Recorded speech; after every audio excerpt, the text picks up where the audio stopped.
Good evening, everyone. In the last class, we have covered the total syllabus that will be there in IFRS. Now we'll move on to the main concepts today's class. That is, today's agenda is what is IFRS, purpose of financial reporting standards, how are IFRS developed, IFRS framework, objectives of financial reporting, characteristics of financial reporting, elements of financial statement, why IFRS has been introduced in India, principle based standards, and IFRS in India especially, how these IFRS is used in India, and what and all the implemented stages in India, benefits in Indian context, opportunities and challenges, why the way of ahead, why we have been moving further the IFRS, even though that presently there are the standards are there, even though that the Indian accounting standards are there, why we have been moving further the IFRS accounting standards. As you already know, we already covered that an IFRS is an international financial reporting standards. IFRS andre already ನಾವು ನೋಡಿದೀವಿ, it is an international financial reporting. ಇದು international financial reporting standards ಆಗುತ್ತೆ. ಇಲ್ಲಿ what these are the an IFRS that will be. ಈ ಒಂದು IFRS ಅಂದ್ರೆ exactly ಏನು? An IFRS is a globally recognized set of standards. It is a globally recognized standards. ಇದು ಬಂದ್ಬಿಟ್ಟು ನಾವು ಗ್ಲೋಬಲಿ ರೆಕಗ್ನೈಸ್ಡ್ ಸ್ಟ್ಯಾಂಡರ್ಡ್ಸ್ ಅಂತ ಹೇಳ್ಬಿಟ್ಟು ಕಾಲ್ ಮಾಡ್ತಾ ಹೋಗ್ತೀವಿ. And for the preparation of financial statements by the business entities. Why these are the global recognition standards that has been needed? ಏನಕ್ಕೆ ಒಂದು global standard recognitions ಬೇಕು ಅಂತಂದ್ರೆ, as we already know and we are aware that all the companies and all the business enterprises, all the trading concerns will be the globalized presently. That is, with the introduction of LPG, anyone can establish and anyone can participate with the global environment. With these, when a countries has been participating internationally, ಬೇರೆ countries internationally participate ಮಾಡಿದಾಗ, there is a somewhat what we call as there is a the one country is has to be ಯಾವುದೇ ಒಂದು ಕಂಟ್ರಿನ one country has to be has its own that the accounting standards, and India has its own accounting standards. With these is concerned ಅಂದ್ರೆ ನಮ್ಮ ಒಂದು Indian accounting standards ಬೇರೆ ಇರುತ್ತೆ, US accounting standards ಬೇರೆ ಇರುತ್ತೆ, and Japan accounting system ಬೇರೆ ಇರುತ್ತೆ. With these when the business entities has been following the and representation of financial statements as a differently, when they have to be clubbed together, ಅವೆಲ್ಲ club together ಮಾಡಿದ್ರೆ ಅಂದ್ರೆ ಒಟ್ಟಿಗೆ ಮಾಡಿದಾಗ ಏನಾಗುತ್ತೆ, Indian accounting standard use ಮಾಡ್ಕೊಂಡು prepare ಮಾಡಿದಂತ financial statements ಬೇರೆ ಇರುತ್ತೆ. ಅಂದ್ರೆ ಬೇರೆ ಅಂತಂದ್ರೆ there is no separate rules for the debit and credit. Debit and credit is the same, debit ಮತ್ತೆ ಕ್ರೆಡಿಟ್ ಅಂದ್ರೆ ಸೇಮ್ ಇರುತ್ತೆ, but there is a somewhat change in the changes in the representation of financial statement. ನಾವು ಏನಂತೀವಿ, ಆ ಒಂದು representation of financial statements ಏನಿರುತ್ತೆ ಅದು change ಬರುತ್ತೆ. ಆ ಒಂದು ಚೇಂಜಸ್ ಏನಿರುತ್ತೆ, ಆ ಚೇಂಜಸ್ ನಾವು ಒಂದೊಂದು ರೀತಿ ನಾವು ಇರುತ್ತೆ, ಅದೆಲ್ಲಾನು ಕೂಡ ಯುನಾನಿಮಸ್ ಮಾಡಿ ಸಿಂಪಲ್ ವೇಗೆ ರೆಡ್ಯೂಸ್ ಮಾಡೋದಕ್ಕೋಸ್ಕರ ಈ ಒಂದು IFRS ಗ್ಲೋಬಲಿ ರೆಕಗ್ನೈಸ್ಡ್ ಸ್ಟ್ಯಾಂಡರ್ಡ್ಸ್ ಬೇಕಾಗುತ್ತೆ. ಅದು ಇಲ್ಲಿ ಫಸ್ಟ್ ಹೇಳಿರೋದು. ದೀಸ್ ಸ್ಟ್ಯಾಂಡರ್ಡ್ಸ್ ಪ್ರಿಸ್ಕ್ರೈಬ್ ದ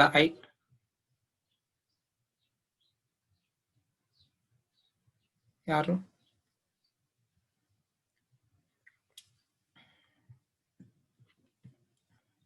ಯಾರದು ಕೇಳಿಸ್ತಾ ಇಲ್ವಾ?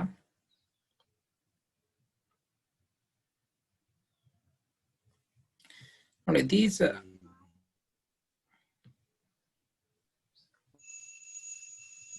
these standards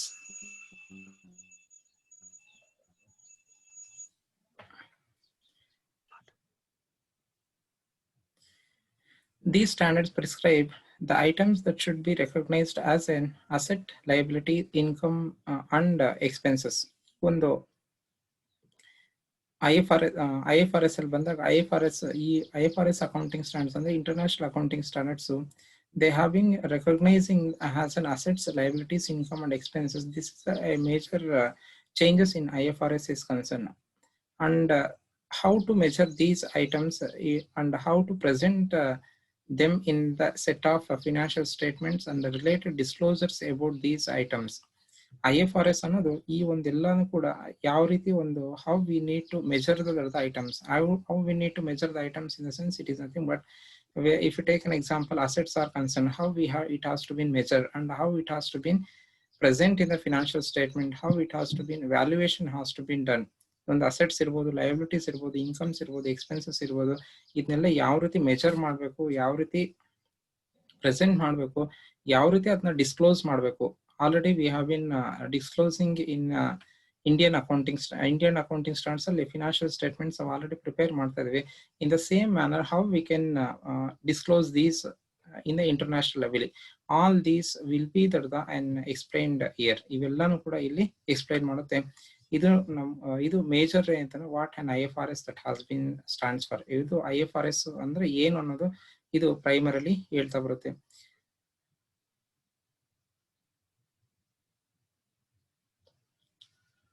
next if you consider the financial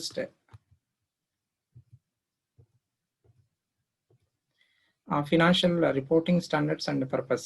The purpose of financial statements, even the financial statement purpose, major purpose, it is either there should be the need of transparency. ನಮ್ಗೆ ಏನ್ ಬೇಕು, transparency ಅನ್ನೋದು ಬೇಕು.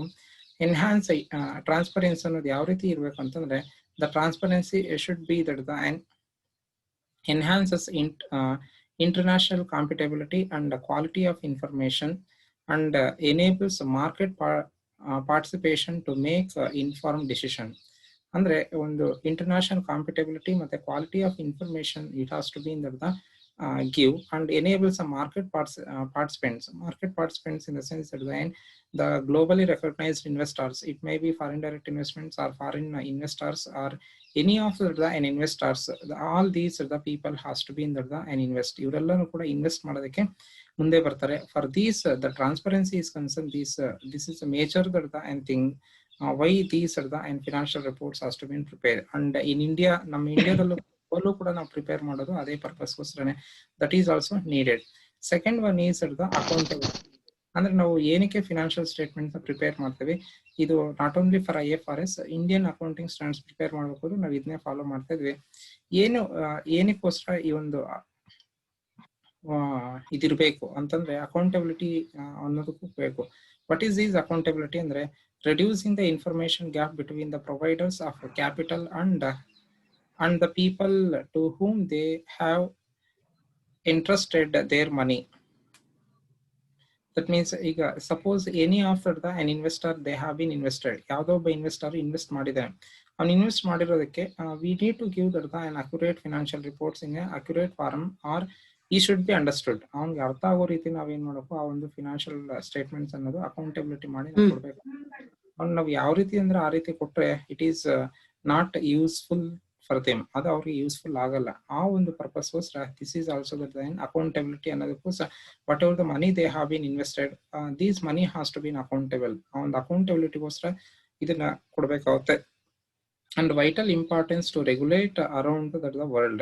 Why these are the vital importance in the sense accountability and accounting statements itself is representing the financial strength or the goodwill of the company and the position of the company in the market ಅಲ್ಲಿ ಒಂದು company position, ಅದರ good will, ಅದರ ಒಂದು financial strength ಅನ್ನೋದು ಯಾವ ಮುಖಾಂತರ represent ಆಗುತ್ತಂದ್ರೆ ಆ ಒಂದು ಅಕೌಂಟಬಿಲಿಟಿ ಯಾವ ರೀತಿ ಮಾಡ್ತಾ ಇದ್ದಾರೆ ಅನ್ನೋದೇ ಅದ್ರ ಮುಖಾಂತರ ಅದೆಲ್ಲಾನು ಹೇಳುತ್ತೆ.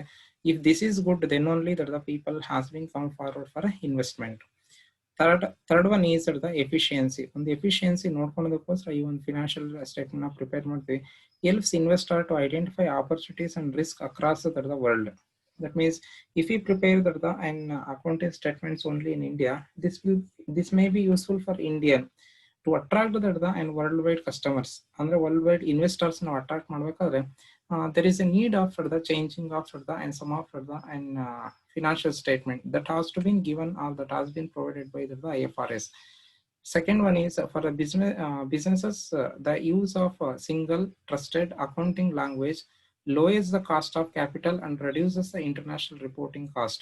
ಅಂದ್ರೆ ಮೊದಲು ನಾವೇನ್ ಮಾಡ್ತಾ ಇದೀವಿ, ಇಂಡಿಯನ್ ಅಕೌಂಟಿಂಗ್ ಸ್ಟ್ಯಾಂಡರ್ಡ್ಸ್ ಅಲ್ಲಿ ಒಂದು ಯೂಸ್ ಮಾಡಿಕೊಂಡು then if you go further the and international level ಹೋಗ್ಬೇಕಂದ್ರೆ then again we need to change all the accounting statements into the and IFRS ಸಾರಿ ಆ ಒಂದು ಕಂಟ್ರಿ ಕರೆನ್ಸಿಗೆ ನಾವೇನ್ ಮಾಡಬೇಕು, ಚೇಂಜ್ ಮಾಡ್ಬೇಕಾಯ್ತು.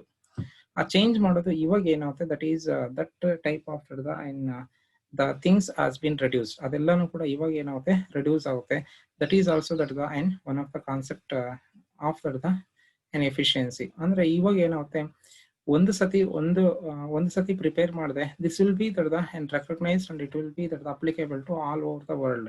ಸಪರೇಟ್ ಆಗಿ ಒಂದೊಂದೇ ಸ್ಟೇಟ್ಮೆಂಟ್ ಒಂದೊಂದು ಕಂಟ್ರಿಗೆ ನಾವು ಪ್ರಿಪೇರ್ ಮಾಡೋ ಅವಶ್ಯಕತೆ ಇಲ್ಲ. ಇದು ಯಾವ ರೀತಿ ಅಂತಂದ್ರೆ, ಎಕ್ಸ್ ಅನ್ನೋ ಕಂಪನಿ ಇಂಡಿಯಾದಲ್ಲಿ ಐತೆ, ಇದ್ರ ಒಂದು ಸಬ್ಸಿಡರಿ US ಅಲ್ಲಿ ಐತೆ ಅಂದ್ರೆ US ಪೀಪಲ್ಗೆ ನಾವು ಕೊಡ್ಬೇಕಾದ್ರೆ ಏನ್ ಮಾಡಬೇಕು, ಡಾಲರ್ಸ್ ಅಲ್ಲಿ ಕನ್ವರ್ಟ್ ಮಾಡಿ ಕೊಡ್ಬೇಕಾಯ್ತು ಆ ಬ್ಯಾಲೆನ್ಸ್ ಶೀಟ್ ನಲ್ಲಾನು. ಈ ಪ್ರೆಸೆಂಟ್ಲಿ ಏನಾಗುತ್ತೆ, ಒಂದು ಯಾವ್ದನ್ನ ಒಂದು ಪ್ರಿಪೇರ್ ಮಾಡಿರ್ತೀವಿ, that itself will be representing the hand to India as well as the hand US.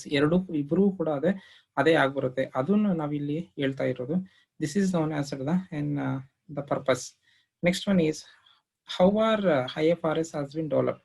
IFRS ಯಾವ ರೀತಿ ಅಂತ ಡೆವಲಪ್ ಆಯಿತು. IFRS has been developed by and IASB. ಈ ಒಂದು ಫಸ್ಟ್ IASB ಅನ್ನೋದು ಮುಖಾಂತರ ಈ ಒಂದು IFRS ಡೆವಲಪ್ ಆಗುತ್ತೆ. ಒಂದು ಸ್ಟ್ಯಾಂಡರ್ಡ್ ಬೋರ್ಡ್ ಐತೆ, ಆ ಬೋರ್ಡ್ ಇಂಟರ್ನ್ಯಾಷನಲಿ ರೆಕಗ್ನೈಸ್ಡ್ ಬೋರ್ಡ್ ಒಂದು ಫಾರ್ಮೆಟ್ ಆಗುತ್ತೆ. ಆ ಬೋರ್ಡ್ ಇದು IASB ಅಂತ ಕರಿತೀವಿ. It is supported by external IFRS advisory council separate ಬರುತ್ತೆ, and accounting standard advisory forum ASAF of national standard setters and an IFRS interpretations committee, that is interpretations committee ಅಂತಾನೆ ಬರುತ್ತೆ. That is it will be there in IFRS ಅಲ್ಲೇನೆ interpretation committee ಅಂತ ಇನ್ನೊಂದು ಬರುತ್ತೆ, to offer guidance when divergence is practice occurs in if there is any and problems that has been persist, or if any the queries that will be comes, these on the interpretation committee another establish out there, and this interpretation committee will be and gives all the and whatever the and the problems that will be occurs when the practising of these IFRS ಅಥವಾ following ಮಾಡ್ಬೇಕಾದ್ರೆ ಏನೇನು ಬರುತ್ತೆ ಅದೆಲ್ಲ solve ಮಾಡೋದಕ್ಕೆ ಈ ಒಂದು committee ಕೂಡ form ಆಗುತ್ತೆ, ಇಂಟರ್ಪ್ರಿಟೇಷನ್ ಕಮಿಟಿ ಅಂತ. All the and doubts as to being clear, or all the and the things as to being clear here.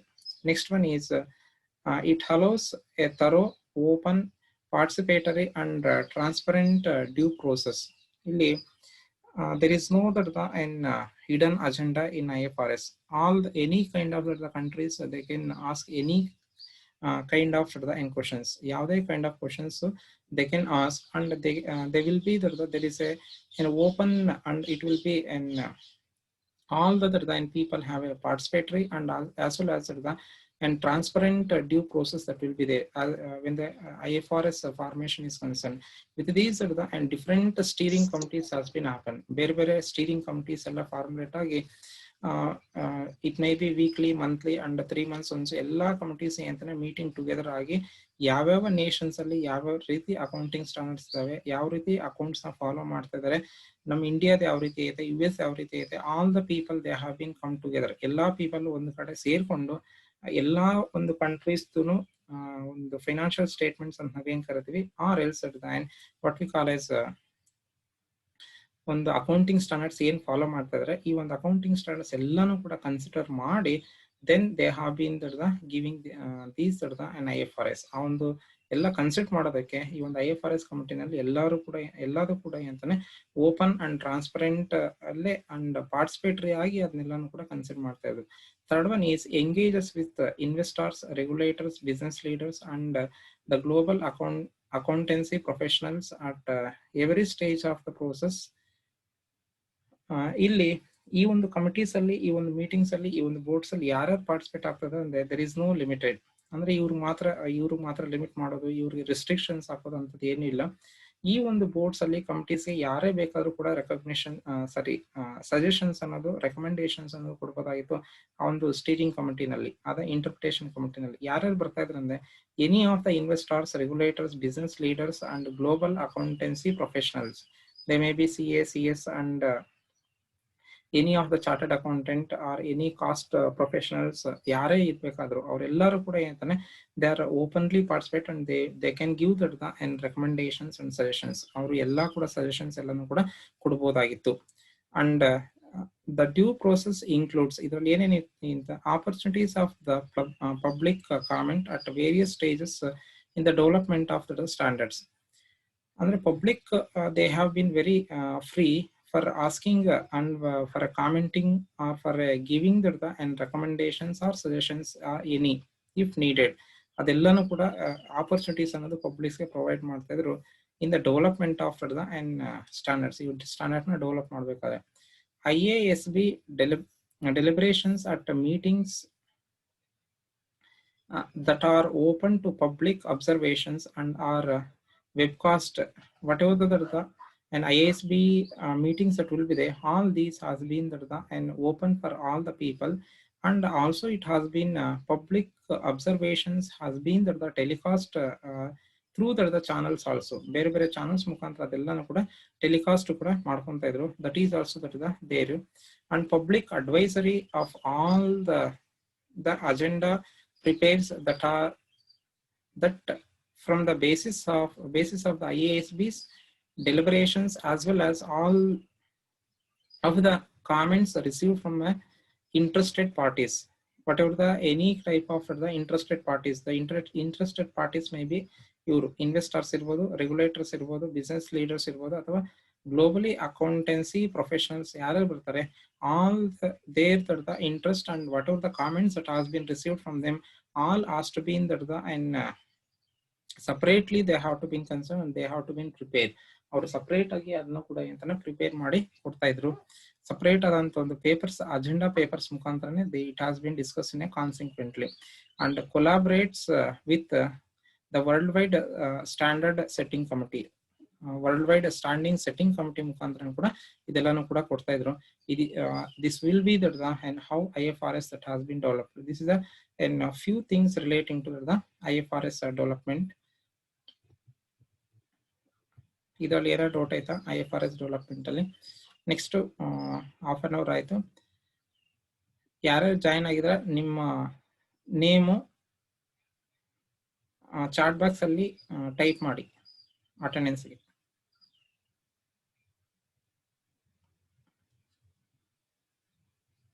ಕೇಳಿಸ್ ಎಲ್ಲರಿಗೂ?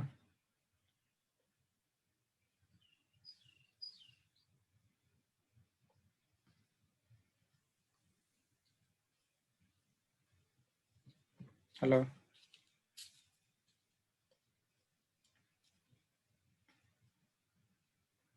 ಫಾಸ್ಟ್ ಆಗಿ ನಿಮ್ಮ ನೇಮ್ನ ಎಲ್ಲರೂ ಯಶಸ್ನವ್ರು ಮಾತ್ರನೇ ಹಾಕಿರೋದು, ಆಯ್ತಾ?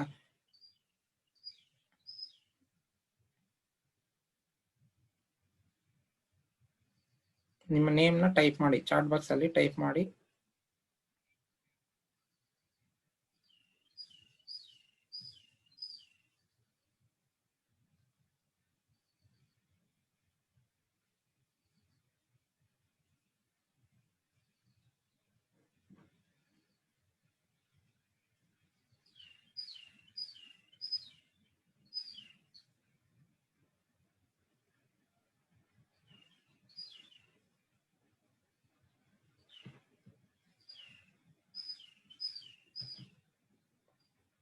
ಇನ್ನು ಯಾರಾದರೂ ಟೈಪ್ ಮಾಡಿದ್ರೆ ಬೇಗನೆ ಟೈಪ್ ಮಾಡಿ, ಇದು ಅಟೆಂಡೆನ್ಸ್ ಕೌಂಟ್ ಆಗುತ್ತೆ.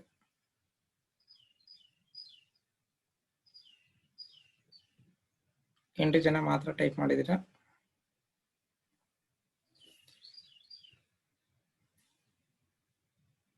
IFRS ಡೆವಲಪ್ಮೆಂಟ್ಸ್ ಅಲ್ಲಿ ಏನೋ ಡೌಟ್ ಆಯ್ತಾ?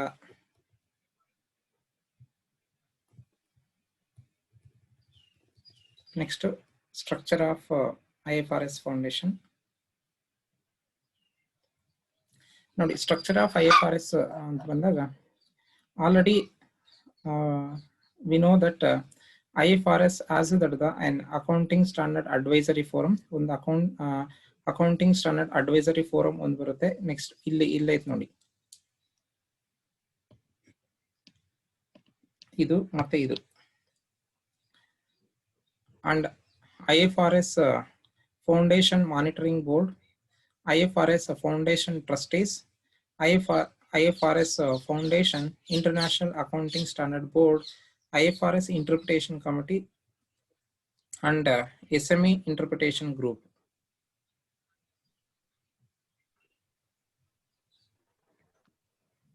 Sir class ಆಗೋಯ್ತಾ?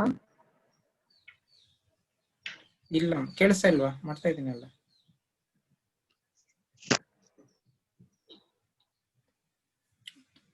ನೋಡಿ, ಸ್ಟ್ರಕ್ಚರ್ ಆಫ್ IFRS ಫೌಂಡೇಶನ್ಸ್ ಬಂದಾಗ how these are the an IFRS structure that will be there. IFRS structure ಯಾವ ರೀತಿ ಬರುತ್ತೆ ಅಂದ್ರೆ, if we consider these are the red color ಆಯ್ತು ನೋಡಿ, ಇಂಟರ್ನ್ಯಾಷನಲ್ ಅಕೌಂಟಿಂಗ್ ಸ್ಟ್ಯಾಂಡರ್ಡ್ ಬೋರ್ಡ್ ಅನ್ನೋದು red colour ಅಲ್ಲಿ ಬಂದಾಗ, ಇದಕ್ಕೆ ಸಪೋರ್ಟಿಂಗ್ ಯಾವ್ದು ಬೇಕು that and firstly that IFRS interpretation committee.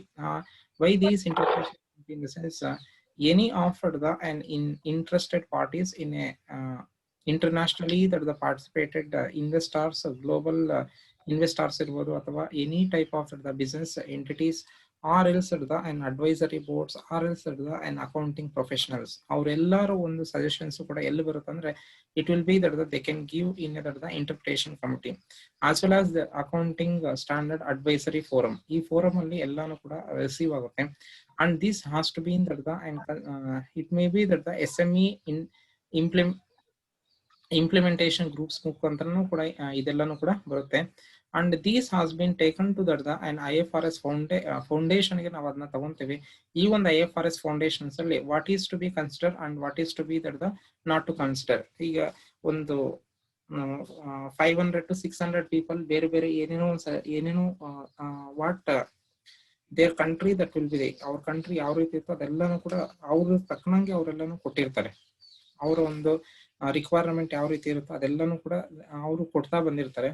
ಅದರಲ್ಲಿ ನಾವು ಯಾವ್ದೇ ರೀತಿ ತಗೋಬೇಕಂತಂದ್ರೆ, whatever the IFRS foundation committee that will be that is IFRS advisory council ಏನೈತೆ, ಇದ್ರ ಮುಖಾಂತರ ಏನ್ ಮಾಡುತ್ತೆ, they have to been consider which one has to been consider and which one not to be consider. ಯಾವ್ದನ್ನ ನಾವು consider ಮಾಡ್ಬೇಕು ಮತ್ತೆ ಯಾವ್ದನ್ನ ನಾವು ಕನ್ಸಿಡರ್ ಮಾಡಬಾರ್ದು ಅನ್ನೋದೆಲ್ಲಾನು ಕೂಡ ಇಲ್ಲಿ ನಾವು ಏನ್ ಮಾಡ್ಬೇಕು, ತಗೊಂತಾ ಇರ್ಬೇಕು. ಇದನ್ನ ತಗೊಂಡು ನೆಕ್ಸ್ಟ್ ಏನಾಗುತ್ತೆ, ಇದರಿಂದ ಅದನ್ನೇ ನಾವೇನಂತೀವಿ independent standard setting and related activities. ಇದಿಷ್ಟು ಸೇರಿ ಇಲ್ಲೇನೆ ಎಲ್ಲಾನು ಕೂಡ ಸಪರೇಟ್ ಆದಂತ ಸ್ಟ್ಯಾಂಡರ್ಡ್ಸ್ ಇಲ್ಲಿ ಸೆಟ್ ಆಗುವಂತದ್ದು ಆಯ್ತಾ. This is known as the an independent standard setting and related activities. Any of the related activities ಎಲ್ಲಾನು ಕೂಡ ಇಲ್ಲಾಗುತ್ತೆ. Later it has been that and move for the outer world, that is IFRS foundation trustees in the sense governance and oversight. governance ಮತ್ತೆ oversight ಏನೈತೆ ಅಲ್ಲಿಗೆ the trustees ಮುಖಾಂತರ it has to been some formulation or a separate blueprint that has to been made. ಅಂದ್ರೆ ಏನೇನು advisory ಕಮಿಟಿನಲ್ಲಿ ಏನೇನು ಬರುತ್ತೋ ಅದೆಲ್ಲನೂ ಕೂಡ certain ಫಾರ್ಮ್ಗೆ ಕನ್ವರ್ಟ್ ಮಾಡಿದ್ರು. ಆ ಕನ್ವರ್ಟ್ ಮಾಡಾದ್ಮೇಲೆ next IFRS formation monitoring board that is public accountability ಅನ್ನೋದಕ್ಕೆ it will be that the reach. With these is concern that the some IFRS the foundation that has been happened that this is known as the structure of IFRS. ಇಲ್ಲಿ structure of IFRS ಅಂದ್ರೆ ಏನಿಲ್ಲ, primarily ಏನಾಗ್ತಾ ಇತ್ತು, ಬೇರೆ ಬೇರೆ countries ಅಲ್ಲಿ ಅವ್ರವ್ರ countries ಅವ್ರವ್ರ ಪೀಪಲ್ಗೆ ತಕ್ಕನಂಗೆ ಅವ್ರವ್ರ ಲ್ಯಾಂಗ್ವೇಜ್ ಅಲ್ಲಿ ಅವ್ರವ್ರ ಕರೆನ್ಸಿನಲ್ಲಿ ಒಂದು ಫಿನಾನ್ಷಿಯಲ್ ರಿಪೋರ್ಟ್ಸ್ ಅನ್ನೋದು ಮಾಡ್ಕೊಂತ ಇದ್ರು. ಎಕ್ಸಾಂಪಲ್ ನಮ್ಮ ಇಂಡಿಯಾದಲ್ಲಿ ನಾವೇನ್ ಮಾಡ್ತಾ ಇದ್ವಿ, ರುಪೀಸ್ ಅಲ್ಲಿ ಫಿನಾನ್ಷಿಯಲ್ ಸ್ಟೇಟ್ಮೆಂಟ್ಸ್ ಮಾಡ್ಕೊಂತ ಇದ್ವಿ. ಮತ್ತೆ ಜೊತೆಗೆ ನಮ್ಮ ಇಂಡಿಯನ್ ಅಕೌಂಟಿಂಗ್ ಸ್ಟ್ಯಾಂಡರ್ಡ್ಸ್ ಏನಿದಾವೆ ಅದನ್ನ ಅಪ್ಲೈ ಮಾಡಿ ನಾವು ಮಾಡ್ಕೊಂತ ಇದ್ವಿ. US ಅಲ್ಲಿ ಏನಾಗ್ತಾ ಇತ್ತು, ಡಾಲರ್ ಮುಖಾಂತರ ಮಾಡ್ಕೊಂತ ಇದ್ರು. ಅವರ ಒಂದು ಅಕೌಂಟಿಂಗ್ ಸ್ಟ್ಯಾಂಡರ್ಡ್ಸ್ ಏನಿದೆ ಆ ಒಂದು ಅಕೌಂಟಿಂಗ್ ಸ್ಟ್ಯಾಂಡರ್ಡ್ಸ್ ಪ್ರಕಾರ ಅವ್ರು ಮಾಡ್ಕೊಂತ ಇದ್ರು. ಅವರ ಒಂದು ಅಕೌಂಟಿಂಗ್ ಸ್ಟ್ಯಾಂಡರ್ಡ್ಸ್ ಪ್ರಕಾರ ಮಾಡ್ಕೊಂತ ಇದ್ರು. ಜಪಾನ್ ಅವ್ರು ಏನ್ ಮಾಡ್ತಾರೆ, ಅವ್ರದೇ ಒಂದು ಜಪಾನ್ ಕರೆನ್ಸೀಸ್ ಮುಖಾಂತರ ಮಾಡ್ಕೊಂಡು ಅವರ ಒಂದು ಅಕೌಂಟಿಂಗ್ ಸ್ಟ್ಯಾಂಡರ್ಡ್ಸ್ ಏನಿದೆ ವೇ ಆಫ್ ರೆಪ್ರೆಸೆಂಟೇಷನ್ ಬೇರೆ ಆಗ್ತಾ ಇತ್ತು. ಇದೆಲ್ಲಾನು ಕೂಡ ಏನಾಗ್ತಾ ಇತ್ತು, ಇಂಟರ್ನ್ಯಾಷನಲ್ ಪಾರ್ಟಿಸಿಪೆಂಟ್ಸ್ಗೆ ಡಿಫಿಕಲ್ಟ್ ಆಗ್ತಾ ಇತ್ತು. ಅಂದ್ರೆ ಒಂದು ಕಡೆ ಇರುವಂತ ಒಂದು ಫಿನಾನ್ಷಿಯಲ್ ಸ್ಟೇಟ್ಮೆಂಟ್ಸ್ ಇನ್ನೊಂದು ಕಡೆ ಅವರು ಅದನ್ನ ಅಷ್ಟು ಈಸಿಲಿ ರೆಕಗ್ನೈಸ್ ಮಾಡಕ್ಕೆ ಅಥವಾ ಅದು ಇನ್ವೆಸ್ಟರ್ಸ್ಗೆ ಅಷ್ಟು ಈಸಿ ಬರ್ತಾ ಇಲ್ಲ. ಅಂದ್ರೆ ಈಗ ಇಂಡಿಯಾದಲ್ಲಿರುವಂತ ಒಂದು ಫಿನಾನ್ಷಿಯಲ್ ರಿಪೋರ್ಟ್ ಇಂಡಿಯನ್ ಇನ್ವೆಸ್ಟರ್ಸ್ಗೆ ಅದು ವೆರಿ ಈಸಿಲಿ ಅರ್ಥ ಆಗ್ತಾ ಇತ್ತು. ಅದೇ US ಅಲ್ಲಿ ಪೀಪಲ್ಗೆ ಅದು ಅರ್ಥ ಆಗ್ತಾ ಇರ್ಲಿಲ್ಲ. ಅವಾಗ ಏನಾಗ್ತಾ ಇತ್ತು, ಅವ್ರಿಗೆ ಏನು ಗೊತ್ತಾಗ್ದಿರ ಅವ್ರು ಯಾವುದೇ ಕಾರಣಕ್ಕೂ ಇನ್ವೆಸ್ಟ್ ಮಾಡೋದಕ್ಕೆ ರೆಡಿ ಇರ್ತಾ ಇರ್ಲಿಲ್ಲ. ಏನಕ್ಕೆ ರೆಡಿ ಇರ್ತಾ ಇರ್ಲಿಲ್ಲ ಅಂದ್ರೆ ಅವ್ರಿಗೆ ಅರ್ಥ ಆಗ್ತಾ ಇರ್ಲಿಲ್ಲ.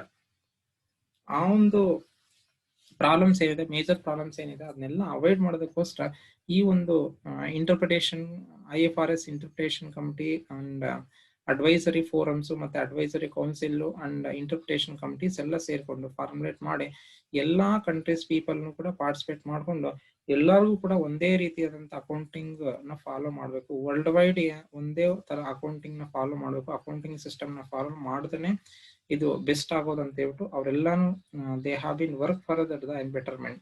ವಿತ್ ದೀಸ್ ಈಸ್ ಕನ್ಸರ್ನ್ ಈ ಒಂದು IFRS ಅನ್ನೋದು ಫಾರ್ಮ್ ಆಗಿದ್ದು, ಅದನ್ನೇ ನಾವೇನ್ ಕರ್ತೀವಿ ಸ್ಟ್ರಕ್ಚರ್ ಆಫ್ IFRS ಅಂತ ಕಾಲ್ ಮಾಡೋದು. ಏನಕ್ಕೆ ಇದು ಬೇಕಂತಂದ್ರೆ it is very essential. Next ಅದೆಲ್ಲ ಯೂಸಸ್ ಎಲ್ಲ ಬೆನಿಫಿಟ್ಸ್ ಅಲ್ಲಿ ಬರುತ್ತೆ. ಏನ್ ಪರ್ಪಸ್ ಅಂದ್ರೆ ಒಂದೊಂದು ಕಂಟ್ರಿಗೆ ಒಂದೊಂದು ಅಕೌಂಟಿಂಗ್ ಸ್ಟೇಟ್ಮೆಂಟ್ ಮಾಡ್ಬೇಕಾದ್ರೆ ನಂಬರ್ ಆಫ್ ಎಂಪ್ಲಾಯೀಸ್ ಜಾಸ್ತಿ ಬೇಕಾಯ್ತು.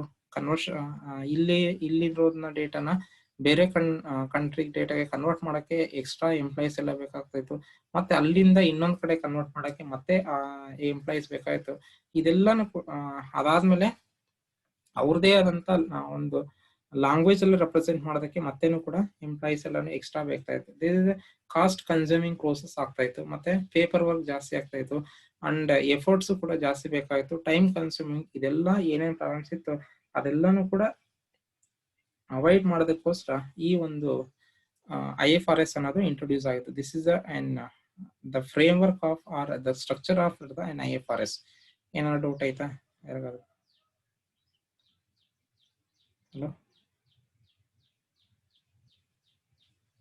ಹಲೋ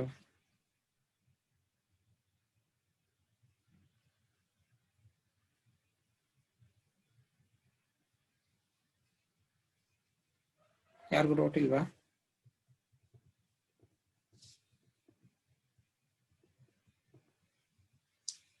ನೆಕ್ಸ್ಟ್ ಇದೊಂದು ಮಾಡಿ ಮುಗಿಸ್ತೀನಿ. ಇವಾಗ standards development process. IFRS accounting standard development process ಯಾವ ರೀತಿ ಬಂತು? The IFRS the standard development process ಬಂದಾಗ it will be that and ಈ ರೀತಿ ಡಿವೈಡ್ ಆಗ್ತಾ ಬರುತ್ತೆ. Agenda consultation, research program, standard development, implementation. First agenda consultation, that is a request for information. ಅಂತಂದ್ರೆ ಬೇರೆ whatever the number of countries in the world that will be there, whoever they have been participated in a global and whoever the country they will be having the business entities from all these are the countries, these forum has been requesting the data.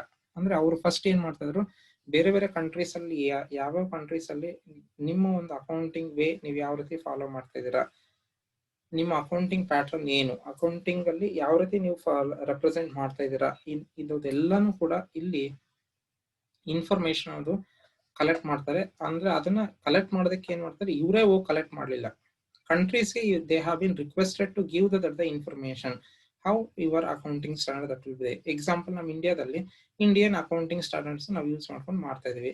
ಆ ಒಂದು data ಅವ್ರಿಗೆ ಬೇಕಾಯ್ತು. ಅದನ್ನ ನಾವೇನ್ ಮಾಡಬೇಕು, ನಮ್ಮಲ್ಲಿರುವಂತ foreign affairs ಮಿನಿಸ್ಟ್ರೇಟ್ ಇರ್ಬೋದು, foreign affairs people ಯಾರು ಇರ್ತಾರೆ ಅವರು ದೇ ಹ್ಯಾವ್ ಬಿನ್ ಪ್ರೊವೈಡಿಂಗ್. ಈ ಒಂದು ಇಯರ್ ಎಷ್ಟಂದ್ರೆ 3 to 5 years ಇದು ಟೈಮ್ ತಗೊಳುತ್ತೆ. ಟೋಟಲ್ ಟೈಮ್ ತಗೊಂಡಿದ್ದು 3 to 5 years ಅಂಗ ಇದೆಲ್ಲಾನು already it has been completed. It has been prior to the 2010 ಗಿಂತ ಮುಂಚೆಯಿಂದಾನೇ ಇದೆಲ್ಲಾನು ವರ್ಕ್ ಪ್ರೋಸೆಸ್ ಆಗಿತ್ತು. ಅಲ್ಲಿಂದನೂ ಕೂಡ ಡೇಟಾ ಎಲ್ಲ ಕಲೆಕ್ಟ್ ಮಾಡಿ 3-5 years ಅಂಕ ಇದೆಲ್ಲಾನು ಡೇಟಾ. ಅಂದ್ರೆ ಏನಕ್ಕೆ ಇಷ್ಟೊಂದು ಟೈಮ್ ಗ್ಯಾಪ್ ಅಂತಂದ್ರೆ the countries has to be in the know and the countries has to they themselves has to been come forward to provide these data. ಇವರೇ ಹೋಗಿ ಇಸ್ಕೊಂಬರೋದಕ್ಕೆ ಸಾಧ್ಯ ಇಲ್ಲ, ಅವರಷ್ಟಕ್ಕೆ ಅವರೇನೆ ಕಂಟ್ರೀಸೇ ಮುಂದೆ ಬಂದು ಅದೆಲ್ಲಾನು ಕೊಡಬೇಕಾಗಿತ್ತು.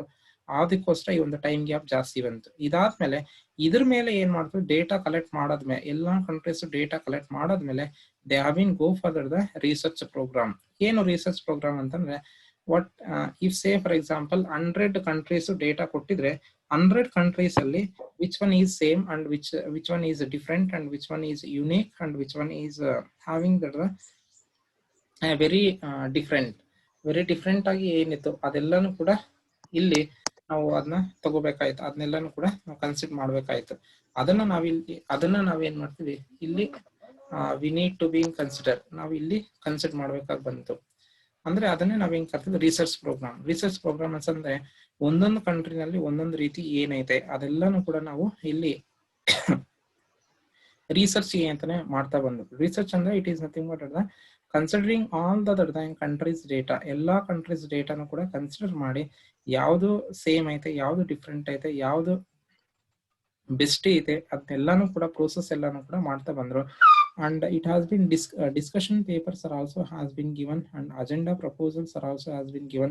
This is also happening from that and after that 5 years plan ಆದ್ಮೇಲೆ ಈ ಒಂದು ರಿಸರ್ಚ್ ಪ್ರೋಗ್ರಾಮ್ಸ್ ಆಯ್ತು. ಈ ಒಂದು ರಿಸರ್ಚ್ ಪ್ರೋಗ್ರಾಮ್ಸ್ ಕೂಡ there are different research programs, discussion papers ಆಯ್ತು, ರಿಸರ್ಚ್ ಆಯ್ತು, ಅಜೆಂಡಾ ಪ್ರಪೋಸಲ್ಸ್ ಎಲ್ಲ ಆಯ್ತು, ಕಾನ್ಫರೆನ್ಸಸ್ ಆಯ್ತು. ಇದೆಲ್ಲ ಆದ್ಮೇಲೆ there will be nearly 3-4 years ಆದ್ಮೇಲೆ ನೆಕ್ಸ್ಟ್ ಈ ಒಂದು ರಿಸರ್ಚ್ ಪ್ರೋಗ್ರಾಮ್ ಆದ್ಮೇಲೆ ದ ಸ್ಟ್ಯಾಂಡರ್ಡ್ ಡೆವಲಪ್ಮೆಂಟ್ ಆಯ್ತು, ದಟ್ ಈಸ್ ಎಕ್ಸ್ಪೋಜರ್ ಡ್ರಾಫ್ಟ್. ಅಂದ್ರೆ ಫೈನಲ್ ಎಲ್ಲಾ ಕಂಟ್ರೀಸ್ ಅಲ್ಲೂ ಕೂಡ ಅಪ್ಲಿಕೇಬಲ್ ಆಗುವಂತ ಒಂದು ಡ್ರಾಫ್ಟ್ ಏನ್ ಮಾಡಿದ್ರು, ರೆಡಿ ಮಾಡಿದ್ರು. ಅಂದ್ರೆ ಫೈನಲ್ ಡ್ರಾಫ್ಟ್ ಅಂದ್ರೆ ಬ್ಲೂ ಪ್ರಿಂಟ್ ತರ. ಅಂದ್ರೆ ನಾವ್ ಇವಾಗ ಇಂಡಿಯನ್ ಅಕೌಂಟಿಂಗ್ ಸ್ಟ್ಯಾಂಡರ್ಡ್ಸ್ ನಾವೇನ್ 32 ಇಂಡಿಯನ್ ಅಕೌಂಟಿಂಗ್ ಸ್ಟ್ಯಾಂಡರ್ಡ್ಸ್ ನೀವು ಫಸ್ಟ್ ಇಯರ್ ಅಲ್ಲಿ ಏನ್ ಓದಿದ್ರಿ ಅದರ್ ರಿಲೇಟೆಡ್ ಆಗಿ ಆ ಒಂದು ನೇಮ್ ಎಲ್ಲ ಕೊಟ್ಟು ಈ ಒಂದು IFRS ಅಲ್ಲೂ ಒಂದು ಎಕ್ಸ್ಪೋಜರ್ ಡ್ರಾಫ್ಟ್ ಆಗಿ ಕೊಟ್ರು. ಅಂದ್ರೆ then it has been given to that all other participant, international participants ಮತ್ತೆ ಇದನ್ನೆಲ್ಲಾನು ಕೊಟ್ರು. ಅದಾದ್ಮೇಲೆ ನೆಕ್ಸ್ಟ್ ಏನ್ ಮಾಡಿದ್ರು, ಫೈನಲ್ ಸ್ಟ್ಯಾಂಡರ್ಡ್ಸ್ ನ ಡೆವಲಪ್ ಮಾಡಕ್ಕೆ ಬಂದು ಆ ಫೈನಲ್ ಸ್ಟ್ಯಾಂಡರ್ಡ್ಸ್ ಡೆವಲಪ್ ಆದ್ಮೇಲೆ next stage will be the fourth stage will be implementation ಅಂದ್ರೆ interpretation or narrow scope amendments. ಅಂದ್ರೆ ಒಂದು ಆಲ್ರೆಡಿ ಫೈನಲ್ ಡ್ರಾಫ್ಟ್ ಆಗೈತೆ, ಫೈನಲ್ ಸ್ಟ್ಯಾಂಡರ್ಡ್ಸ್ ಡೆವಲಪ್ಮೆಂಟ್ ಮಾಡಿದರೆ if any small changes that will be needed, ಅದರಲ್ಲೇ ಮತ್ತೆ ಏನಾದ್ರು changes ಏನಾದ್ರು ಬೇಕಂದ್ರೆ they can go according to the country wise implementation and narrow scope of amendments. ಆ ಒಂದು ಸ್ಟ್ಯಾಂಡರ್ಡ್ಸ್ ಸಪರೇಟ್ ಆದಂತ ಸ್ಮಾಲ್ ಚೇಂಜಸ್ ಆ ಕಂಟ್ರಿನಲ್ಲೇ ಕೂಡ ಮಾಡ್ಕೋಬಹುದು. ಅದನ್ನು ಕೂಡ ಇಲ್ಲಿ ಅವಕಾಶ ಅಂತಾನೆ ಕೊಟ್ಟಾರೆ. And lastly the post implementation review. ಅಂದ್ರೆ ಪೋಸ್ಟ್ ಇಂಪ್ಲಿಮೆಂಟೇಷನ್ ಅಂದ್ರೆ prior and as well as after, and in addition to this in the process of implementation, ಯಾವ ಕಂಟ್ರೀಸ್ ಈ ಒಂದು IFRS ಇಂಪ್ಲಿಮೆಂಟ್ ಮಾಡಕ್ ಹೋಗ್ತಾ ಇದ್ದಾರೆ ಆ ಕಂಟ್ರೀಸ್ ಅಲ್ಲಿ ಆ ಒಂದು ಪ್ರೋಸೆಸ್ ಅಲ್ಲಿ ಇಂಪ್ಲಿಮೆಂಟ್ ಮಾಡ್ಬೇಕಾದ್ರೆ, ಅಂದ್ರೆ ಇಂಡಿಯನ್ ಅಕೌಂಟಿಂಗ್ ಸ್ಟ್ಯಾಂಡರ್ಡ್ಸ್ ಯೂಸ್ ಮಾಡ್ಕೊಂಡು ನಾವ್ ಏನು ಅಕೌಂಟ್ ನ ಪ್ರಿಪೇರ್ ಮಾಡ್ತಾ ಇದ್ವಿ ಇದನ್ನ ಸಡನ್ಲಿ IFRS ಗೆ ಅಂದ್ರೆ ಇಂಟರ್ನ್ಯಾಷನಲ್ ಲೆವೆಲ್ಗೆ ನಾವು ಕನ್ವರ್ಟ್ ಮಾಡ್ಬೇಕಾದ್ರೆ ಅವ್ರಿಗೆ ಯಾವ ರೀತಿ ಚೇಂಜಸ್ ಬಂತು and for these the purpose is concern what is the guidance they have been needed, ಅದೆಲ್ಲಾನು ಕೂಡ ರಿವ್ಯೂ ಅನ್ನೋದು ಕೂಡ ಇಲ್ಲಿ ಮಾಡ್ತಾ ಬಂದ್ರು. ಇದಿಷ್ಟು ಯಾವುದು ಅಂತಂದ್ರೆ the standard development process, that is the 4 stage agenda, consultation, research program, standard development and implementation. ಇದಿಷ್ಟು ಅಂತ ಸ್ಟ್ಯಾಂಡರ್ಡ್ ಡೆವಲಪ್ಮೆಂಟ್ ಬರುತ್ತೆ. ಕೊನೆಗೆ ಇದು ಇಂಪ್ಲಿಮೆಂಟೇಷನ್ ಕೂಡ ಆಗುತ್ತೆ. ಇವತ್ತಿಗೆ ಇಲ್ಲಿಗೆ ಸ್ಟಾಪ್ ಮಾಡ್ತೀವಿ. ಏನಾದ್ರು ಡೌಟ್ ಇದ್ರೆ ಕೇಳ್ಬೋದು. ಏನಾದ್ರು ಡೌಟ್ ಆಯ್ತಾ? ಯಾರಿಗಾದ್ರೂ ಏನಾದ್ರು ಡೌಟ್ ಇದ್ರೆ ಕೇಳಿ.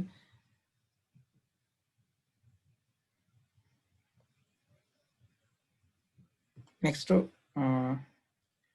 ಈ ನೇಮ್ಸ್ ಬರ್ದಿದ್ರಲ್ಲ, ಇವ್ರು ಇದಾರೋ ಇಲ್ಲೋ ಫಸ್ಟ್ ನಮ್ಗೆ ಆನ್ಸರ್ ಮಾಡಿ. ಗೌತಮಿ ಎನ್ಎ ಇದೀರಾ? ಮೈಕ್ ಆನ್ ಮಾಡ್ಕೊಂಡು ಆನ್ಸರ್ ಮಾಡಿ.